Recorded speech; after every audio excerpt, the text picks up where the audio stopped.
हाय सर्वांना, स्वागत आहे आपल्या यूट्यूब चॅनलवरती. चॅनलचं नाव आहे सासरची माणसं. तर कसे आहात सर्वजण? मस्त आहात ना? मी पण मस्त आहे.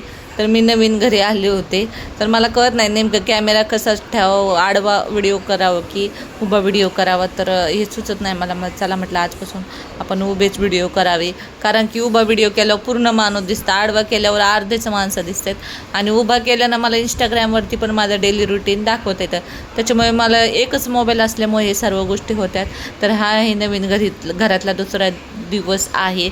तर तुम्हाला होम टूरचा व्हिडिओ दाखवीन, किती भाडं आहे, का आम्ही भाड्यानं गेलो, सगळ्या तुम्हाला प्रश्नाचं उत्तर देईन. थोडे व्हिडिओ शूट करत राहीन. असंच व्हिडिओना सपोर्ट करा.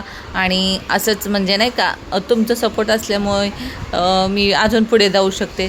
तर इथे चपातीचं पीठ मळत होते पटकन, कारण आम्हाला लवकर जाऊन किराणा आणायला जायचं होतं. म्हणजे किराण्याची यादी दिली होती आम्ही आधीच, पण तो किराणा आणायचं होतं. मग काय होतं, मी फक्त पीठ मळून ठेवलं आणि काय झालं हेच नव्हतं, कारण किराणा संपला होता महिना अखेरानी. मग किराण्याची पटकन यादी दिली. यांचा पगार आलता, म्हटलं पटकन आपण किराण्याची यादी देऊया. तर आम्ही भरपूर ठिकाणी हिंडलो नाही का, कोणतं चांगलं किराणा दुकान भेटन.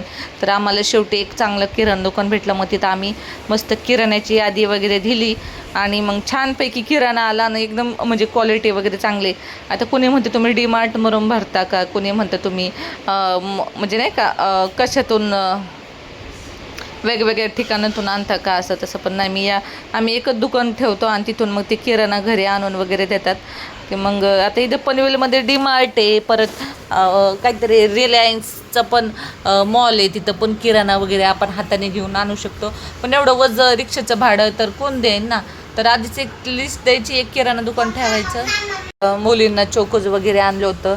तर चोकोज म्हणजे सगळं चेक करत होते मी, काय राहिले काय नाही. मी जास्त काही वायफट सामान नाही भरत, काय बघा लेच भरत असते. तर मी किचनची साफसफाई म्हणजे आम्ही तसंच पसारा ठेवून गेलो होतो, नुसतं लावलं होतं. आणि मी तिकडं जाताना पण भांडे वगैरे घासले नव्हते. तुम्हाला माहिती, म्हटलं पसारात नेल्यावरती परत ते भांडे तसेच पडतील. मग मी सगळे भांडे घासायला काढले होते. तर हे डेली यूजचे भांडे आहेत, ते काय एवढी काय घासायची गरज नव्हती. मग रॅक वगैरे पुसून घेतलं, रॅक घासलं होतं, पण परत धुळी वगैरे साठली होती सगळी. आणि मग मी म्हटलं आपला हात मारावा, कारण त्या प्लेटा वगैरे मी घातल्या होत्या. पण गावाकडून आल्यावर कसं असतंय, परत सगळं घाण होतं. मग मी सगळं स्वच्छ केलं, साफसफाई केली. म्हटलं पहिले किचन मेन साफ केलं, मग बाकीची कामं आपल्याला उरकता येतात. मग मी काय केलं, आणि जे आमच्या अगोदरचे भाडोत्रे राहायचे त्यांनी म्हणजे किचनची टाईल्स एवढी घाण केली होती ना. तर मग मी काय केलं, तर हे प्रोडक्ट मागवलं होतं ऑनलाईन. आणि मला याचं हे पण करायचे होते, जाहिरात पण करायची होती. म्हटलं तर मग जाऊ द्या, म्हटलं हे मला बरं झालं मदतीला आलं म्हटलं हे. आणि एवढं किचन वगैरे घाण झालं तर हे साफ करून गेले होते. पण 2-3 दिवस मी काय व्हिडिओसाठी काय घासलंच नव्हतं. तर ही टाईल्स आहे, ही तशीच होती बरं का, घाण त्याबद्दल तू केली म्हणून. पण किचन नव्हतं घासलं, कारण मला त्या आधी घाण दाखवावं लागतं. तर किचन गॅस एवढा घाण झाला होता ना. आणि तुम्ही टाईल्स बघू शकता कसं झालेलं आहे. तर असू द्या, मग माझं हे काम सोपं केलेलं आहे हॅपी प्लॅनेटच्या किचन क्लीनरने. आणि खरंच तुम्हाला सांगते, पर्सनली सांगते बरं का, खरंच खूप छान प्रोडक्ट आहे हॅपी प्लॅनेटचे सगळेच प्रोडक्ट आहेत ना, खरंच खूप छान आहे आणि उपयुक्त आहेत. म्हणजे आपण नुसता स्प्रे करायचा आणि सगळं ॲटोमॅटिक सर्व निघून जाते. त्याच्यासोबत असा स्प्रे म्हणजे बॉटल येते आणि मस्तपैकी असं स्प्रे मारायला पंप पण येतो. आणि खरंच खूप छान आहे, लय भारी. म्हणजे माझं एवढं काम सगळं सोपं केलं ना ह्या किचन क्लीनरने, की त्याचं नाव ते. तर तुम्ही शेवटपर्यंत व्हिडिओ बघा, किती स्वच्छता झालेली आहे माझी किचनची. आणि भरपूर सारे व्हिडिओ आहे याचे, बाकी तुम्हाला एक व्हिडिओ शूट करून दाखवून. मी आधी स्प्रे केला, पण काही आलंच मारता नाही. नंतर मग स्प्रे आला मारता. मग मी असं सगळीकडं किचनवरतून असं मारून घेतलं आणि 5 मिनटासाठी मी ना तसंच ठेवलं होतं. अगदीच म्हणजे अगदी काही सेकंदातच एवढं स्वच्छ झालं ना.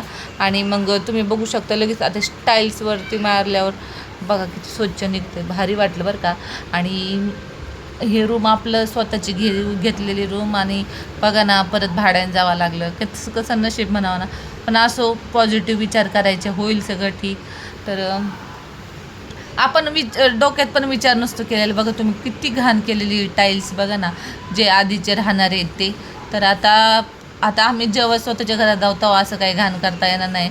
तर बघू शकता, नुसतं मी स्प्रे मारला, किती स्वच्छ म्हणजे ॲटोमॅटिक सगळं निघायला लागलं.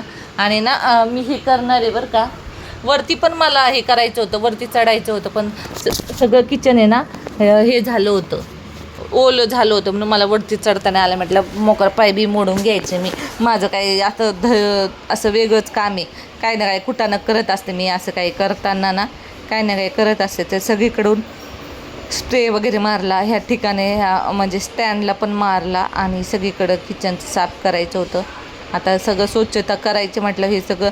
आणि तुम्हाला सांगू का, किचन स्वच्छ करायचं आणि मला हा स्प्रे एकदम लगेच आला बरं का, म्हणजे नाही का एक प्रकारे माझं काम हलकं करण्यासाठी.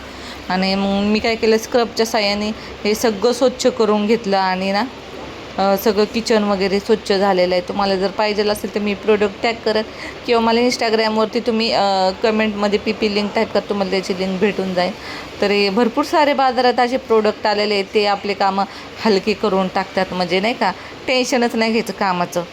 तर मग ही रूम ना एवढी म्हणजे घाई गडबडीत घेतली होती ना आम्ही, म्हणजे आम्हाला ना एकच दिवस होता, आम्ही दुसरी रूम चूज केली होती, नाही का चॉईस केली होती, दुसरी 1 RK होती ती चॉईस केली होती. पण ती त्या मुलीने रूम सोडलीच नाही ना, तुम्हाला आधीच्या व्हिडिओमध्ये कळन की त्या मुलीने रूमच सोडली नाही. म्हटल्यावर काय करणार ना आपण. तर तुम्ही बघू शकता, बघा कसं लगेच सगळं स्वच्छ निघते बघा, काहीच करायची गरज नाही. आणि हे कसं होतं, कधी कधी आपलं स्वच्छ करण्याचं कारण, कधी कधी त्या टाईल्सवर कसं चपाती लागती, कधी काय होतं, त्याच्यामुळे स्वच्छ करणं गरजेचं आहे. अतिशय बघा, नुसतं स्प्रे मारला होता पण एवढं स्वच्छ झालेलं आहे बघा. असं कामाचं असतात काही काय वस्तू, आणि आपलं हलकं काम करणार आहेत. त्याच्यामध्ये ही टाईल्स कशी सांगू, मध्ये याचं होलमध्ये असं रेषा आहेत ना, त्याच्यात सगळी घाण जमा होती, मग ते कसं तरी वाटतं. एक तर प्लेन पाहिजे, नाही तर मग असे मध्ये रेषा असले ना, असं घाण जमा होते. नंतर मग मी मिक्सरवर पण स्प्रे मारला, मिक्सर पण लय खराब झाला होता. काय करणार, सगळं स्वच्छता करावं लागतं. मला असलं घाण म्हणजे घाण किचन अजिबात घाण वगैरे आवडत नाही मला. सगळं ते किचन जरी घाण दिसलं ना मलाच कसं तरी होतं. मग मी मिक्सर वगैरे मी साफसफाई करतच असते 15 दिवसातून 20 दिवसातून. जेव्हा घाण दिसन तेव्हा असं तर मी मसाला वगैरे काढताना ओलं झालं की त्याला साफ करतेच, कारण जास्त खराब होत नाही. तुम्ही बघू शकता आत्ताचं पण माझं मिक्सर बघा खराब दिसतच नाही काही. पण कसं आहे, घेतलं आहे धुवायला म्हटलं त्याला काम करून घ्यायचं, घाण वगैरे. मग सगळे भांडे वगैरे घातले बघा कसं चक दिसायला लागले. मला असं मग आवडतं मला, नाहीतर मला कंटाळा आला ना मग माझं सगळंच हे होऊन जातं. आणि एकदा कामाला लागले ना सगळंच काम करून घ्यायचं. आणि मग मी रग धुतल्या, ब्लँकेट धुतल्या, जसे आले तसं रोज दोन ब्लँकेट वगैरे धुते. कारण कसं पावसाळा चालू होईल आणि मग हे होऊन जाईन, सुकणार नाहीत, वास येतो मग तसा. मग कम्फर्ट आणलं होतं मस्त, रोज दोन ब्लँकेट एकटीने धुतले ते सर्व ब्लँकेट. तर चला कसं स्वच्छ दिसतं का नाही नक्की सांगा. तर व्हिडिओ आवडल्यास व्हिडिओ लाईक करा, चॅनलला सबस्क्राईब करायला विसरू नका. भेटूया पुढच्या व्हिडिओमध्ये. तर दिसतं का नाही स्वच्छ नक्की मला कमेंटमध्ये सांगा. तर व्हिडिओ आवडल्यास व्हिडिओला लाईक करा, आणि असे छान व्हिडिओ आता नवीन घराचे तुम्हाला बघायला भेटत जातील. आणि माझे क्लिनिंगचे पण व्हिडिओ असतील. तर झालं शेवटी सगळं काम. व्हिडिओ आवडल्यास लाईक करा. चला बाय.